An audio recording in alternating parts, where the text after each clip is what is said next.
Hej, mit navn er Kasper. Nu vil jeg demonstrere, hvordan man regner kraften ud på en luftcylinder. Hvis vi lige tager en luftcylinder, som det er ud her, der er noget gevind hernede. Og så en stempelstang og noget gevind der. Og så indeni, det er sådan, den egentlig ser ud for os med nogle tilslutninger. 2 tilslutninger, sådan en dobbelt vejs der. Så indeni, der vil der jo, stempelstangen vil jo fortsætte ind her.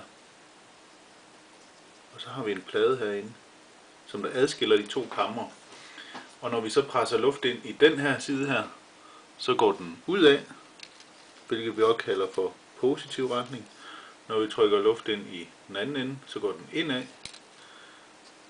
som vi kalder negativ retning. Yes. Og vi har en formel, vi skal bruge her. Det er F, altså kraften, er lig med P gange A. P, det er trykket gange areal. Det vil sige, trykket på luften, lufttrykket gange med arealet på pladen herinde, er lig med den kraft, som stempel presser med. SI-enhederne for kraft, det er Newton. SI-enheden for tryk, det er Pascal. SI-enheden for areal, det er kvadratmeter. Så dem kan I tage at bruge. Jeg vil også vise jer en anden metode, hvor vi simpelthen siger, at vi gerne vil selvfølgelig stadigvæk frem til Newton. Og så vil jeg bruge, som tryk vil jeg bruge bar, fordi det synes jeg det er smart, fordi det er det vi aflæser på vores manometer. Så det giver rigtig god mening. Og som areal vil jeg bruge kvadratmillimeter, fordi det passer noget bedre til luftcylinder. Tit og ofte så er de ikke så store, så kvadratmeter det er lidt overkill. Og så vil jeg lige dividere det med 10, så det går ud med Newton, som jeg gerne vil have. Det er den form, jeg vil bruge. Så skal vi lige finde arealet, fordi arealet er jo en af de ting, vi skal bruge. Det er jo arealet på pladen herinde, og der er det altså vigtigt lige at have med, at arealet i positiv retning, det er det der. Hele det areal på derinde. Arealet i negativ retning, der skal vi altså lige trække stempelstangen fra. Og der kan vi kun presse rundt om her. Kan I se. Så lad os kalde den her for A1 og A2. Der står A2 der. Sådan der. Så skal vi lige regne de arealer ud. Og når vi skal regne arealet ud, så er det radius i anden gange med pi er lig med areal. Og vi skal selvfølgelig have en størrelse på vores stempel. Så jeg forestiller mig, at vi siger, at stempelpinden er Ø10. Så vi skal 10. Og så forestiller vi os, at stemplet herinde er 25 mm, så benævner vi lige der, for vi kan huske det.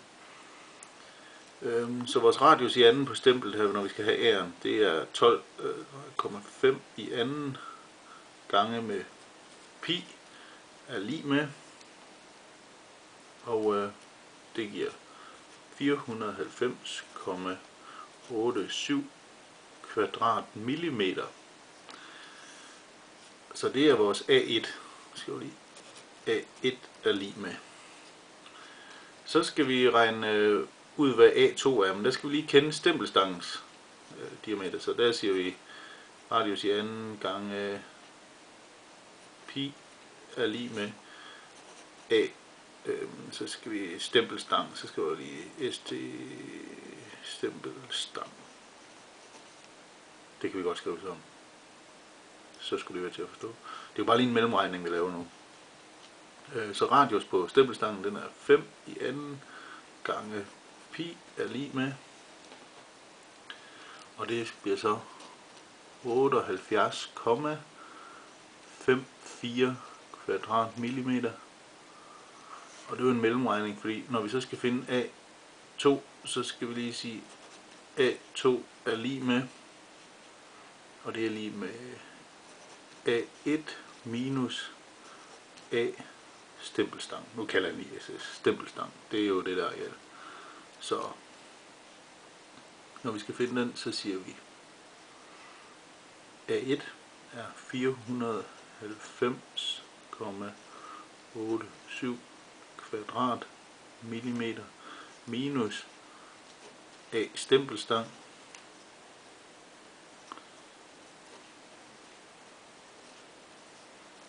Nu ved jeg ikke, om vi kommer uden på kameraet her, så skal jeg nok hive lidt i papiret, hvis vi gør det. Og det giver så, det har jeg skrevet ned der, det er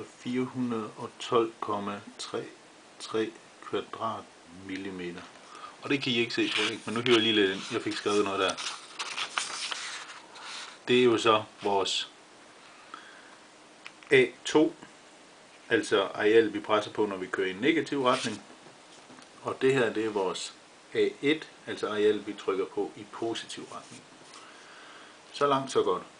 Nu har vi lige arealer. Nu skal vi prøve noget. Så prøver vi lige at regne ud, hvad stempel det kan præstere af kraft i positiv retning og negativ retning ved 3 bars tryk. Og jeg bruger min formel her med bar og kvadratmillimeter, fordi det kan jeg godt lide. Det synes jeg egentlig er hurtigst. Det er sådan set derfor, jeg bruger den. Og så passer det jo rigtig, rigtig godt til mit manometertryk, som der er 3 bar gange. Så tager vi først positiv retning, så skal vi have den store flade her. 490,87 kvadratmillimeter. Og så skulle jeg lige huske en ting, og det var lige at dividere det med 10. Ellers så kommer vi ikke ud i newton. 147,26 newton. Sådan der. Og det var positiv retning. Hvis vi så tager 3 bar ind i den anden ende af stemplet, så skal vi have det andet areal. Det er så de 412. Og der skal vi lige have stempelpinden trukket fra. Sådan der. Kvadratmillimeter. Og så divideret med 10 er lige med. Så skulle der gerne være lidt mindre kraft der, og det kan vi jo også se, at det bliver her, fordi det bliver 123,26 newton. Sådan der. Jeg har faktisk en fejl her. Jeg kiggede forkert. Sådan der. Så passer det. Det var ikke, det var 123,7, så det er godt. Og så skal vi lige se. Det var så med den formel, jeg præsenterede for jer her. Man kunne jo også vælge at bruge SI-enheder, og jeg kunne da godt lige demonstrere, hvordan det ville se ud, hvis vi valgte det. Så siger man simpelthen, så er det jo Pascal, så er det jo 3 gange 10 i 5. Pascal gange med 4,1 i 10 i minus 4 kvadratmeter. Og bare lige sådan, vi er helt enige om, hvad vi snakker her. Det er jo 300.000 Pascal gange med 0, og så skal vi se 1, 2, 3, 4. Sådan der, altså 0,00491 kvadratmeter er lige med. Ja, og det giver jo så det samme hoved, og det skulle gerne give det samme som det her, fordi det er jo den, jeg har taget ind der lige rundt op.